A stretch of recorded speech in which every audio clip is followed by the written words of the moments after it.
So much going on in the world right now that it's very hard to keep it all straight, but I'm going to do the very best I can. The earthquakes, they are starting to spread out and hit other parts of South, Central, and Latin America. A major one in Chile now, which is a little bit farther south. This is a different plate, but anybody who knows anything about Chile knows that the earthquakes that they experience down here are some of the largest that have ever been recorded. And believe it or not, New Madrid, Missouri, the infamous New Madrid fault in the very city. Now, it was a small earthquake, but if this would wake up, if this fault line would start acting up, we would have a major, major problem. If we were to experience something like that, I think they said that it could possibly cause something like half to three-quarters of the bridges that span the Mississippi could be at risk for damage, be unpassable. If that one were to let go, it's well documented. Most of you know what happened in the early 1800s. Mississippi River ran backward. It was a major, major event. But like I said, the most recent earthquake there, very, very small, but it's just 6 hours ago, 1.48, 9 kilometers, pardon me, 6 hours ago, magnitude, I guess 1.48, 9 kilometers south-southwest of New Madrid, Missouri. Now, also, other places we talked about in the last video, here's the swarm that's happening off the west coast of Nicaragua. And also, someone had informed me that a few days back there was a swarm that had hit Oaxaca State in Mexico, so not very far north. So we are seeing activity where we haven't seen in a long time. I think last year, if I'm not mistaken, there were earthquakes in Venezuela too, and Colombia is known for them as well. With everything going on with the issues in Iran, they've actually had earthquakes there as well, which is absolutely insane. Let's go over there real quick. I'm not sure what the name of this is. Borajan, Iran. A series of them right near the Persian Gulf. And Japan is having them. The Philippines are having them. I'm not saying that these are all completely out of the ordinary, but it just seems like all of the hotspots are lighting up all at once. So we will keep you informed as the day progresses if there are larger events or if we start to see patterns. But once again, I will reiterate, if there were a problem with the Panama Canal, the ripple effects through our economy would last for a very, very long time. It wouldn't be something that we could fix overnight or even in a matter of months. Even once the canal started going again, we know that these come in waves, and the aftershocks, it might make it so where they wouldn't even insure it. And that's really the crux of it. You know, those underwriters, they have to believe that, you know, they're not going to be paying for the damage of a LNG supertanker exploding in the proximity of 10 or 12 other ships. So, but I wanted to address something with you guys. It has to do with this issue in Iran. I had made the allegation that we didn't start this thing with them, and a lot of you brought up the 1953 coup. There is really no comparison between Venezuela and Iran other than DC has a problem with both of them. That doesn't make them our friend. Venezuela is and has historically been all the way through the modern era up into the 90s. They were our ally. They were not our enemy. Iran has never been our ally.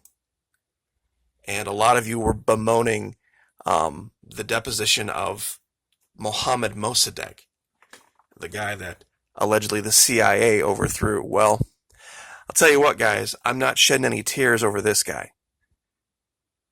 And I'll tell you exactly why. This guy was the head of a group called the National Front. Okay, this was his personal political party. During the Iranian Revolution of 1979, his party supported the replacement of the old monarchy by an Islamic republic.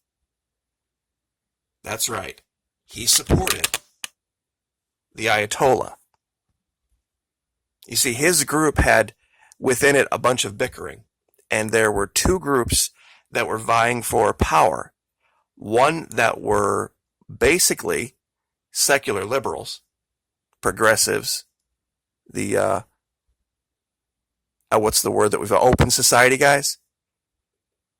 That was one group within the National Front. The other one was pro-Sharia. So real quick, would you rather be identified as pro-Sharia or be an open society secular liberal?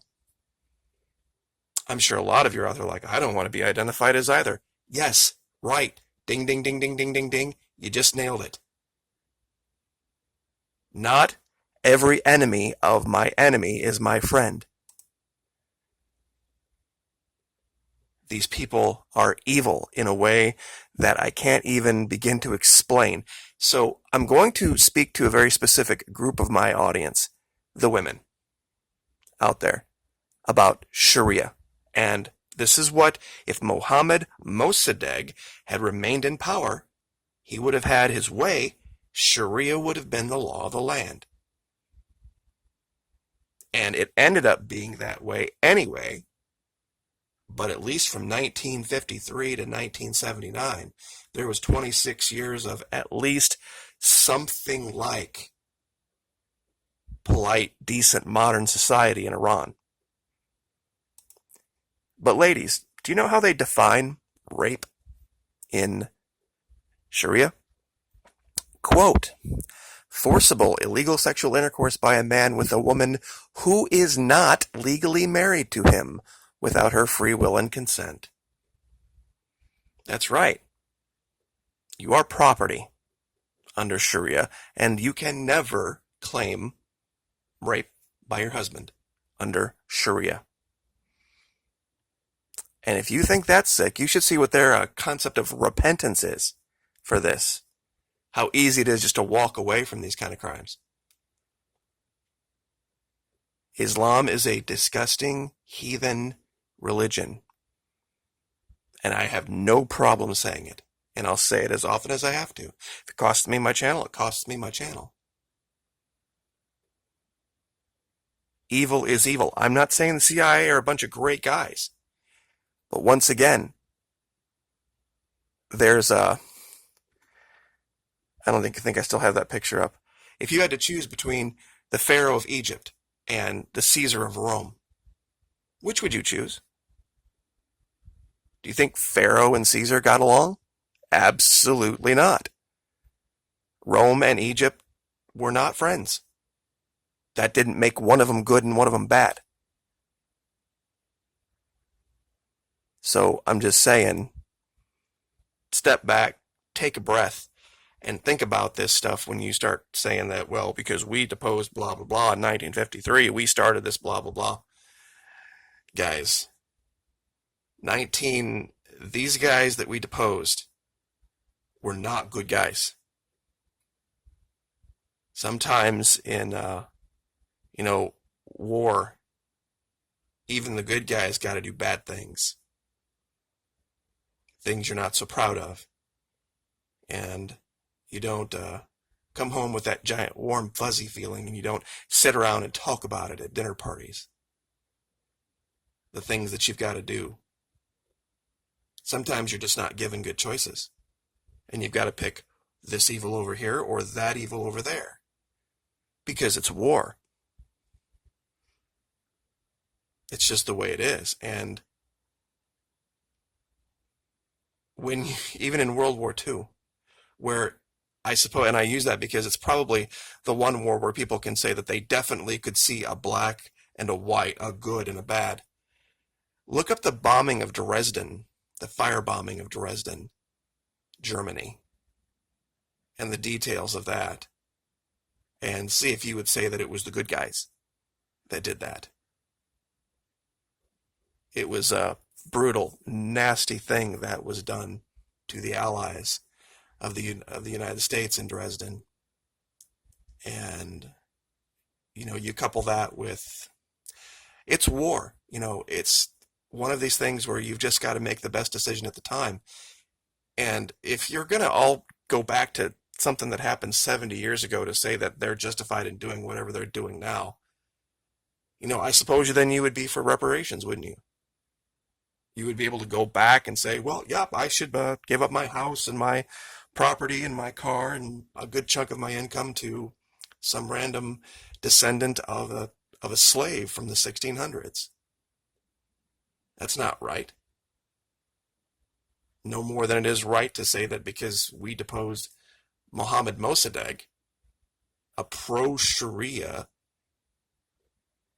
Iranian leader, that we somehow now deserve our men and women over there to be in harm's way. If it was up to me, they'd be home.